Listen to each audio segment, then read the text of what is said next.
Yeah, the Supervisor Richard Forster with your bi-monthly Supervisor report from January 13th, 2015. And starting off the meeting today, it was a very short meeting, but I'm sure I'll take up the time. We had an item that was moved from the consent agenda onto the regular agenda at the request of a member of the public, Steve McLean, just questioning basically the process. And this was item 6C on the miscellaneous appointments and resignations on our consent agenda, and it's regarded an appointment to the Planning Commission for District 3.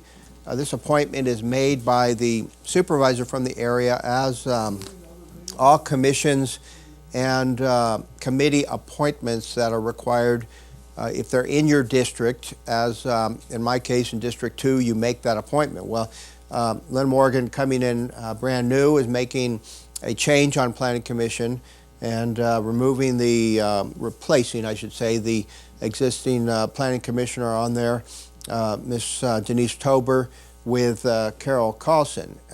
Now, whose choice is that? Why does it have to be confirmed by the board? All appointments made by any supervisor are confirmed by the Board of Supervisors.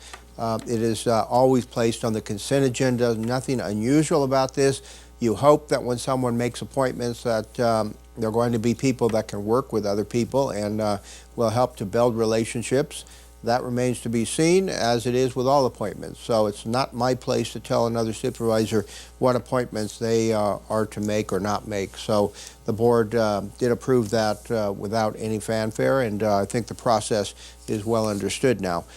We had another item put on the consent agenda as an addendum. This is just an auditor's office issue, and it involves cost allocation plan services for what they call OMB 87 cost allocation services.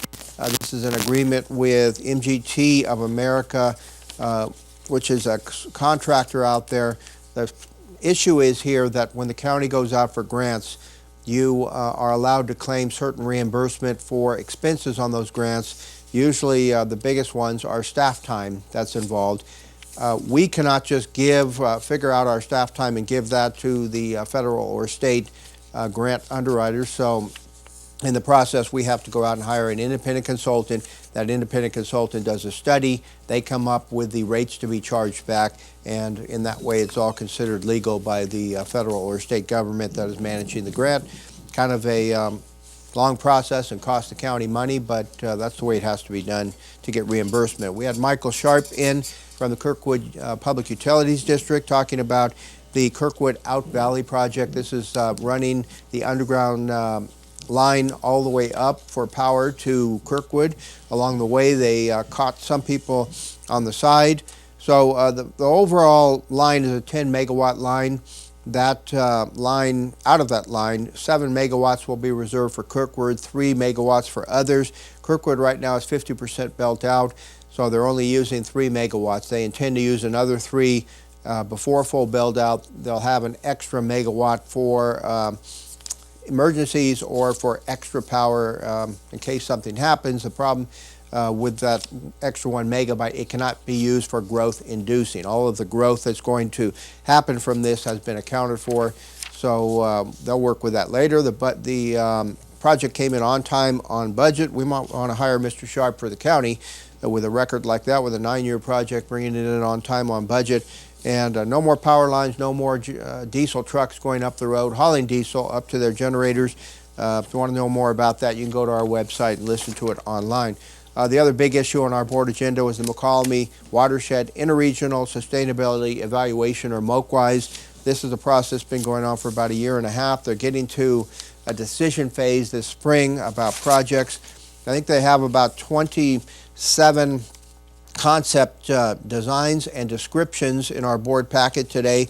Everything from water agency with raising Lower Bear to groundwater management, stormwater, recycled water, ecosystem habitat restoration, replanting of fish in the McCallamy River. So a lot of projects that they're analyzing. It's somewhat awkward. Supervisor Plaz brought it to our board wanting input and some guidance We are going to ask if the Mokwise consultant can come and talk to us. That may not be in her contract. You can listen to all that and more on our county website, or give us a call, 223-6470 at our board office.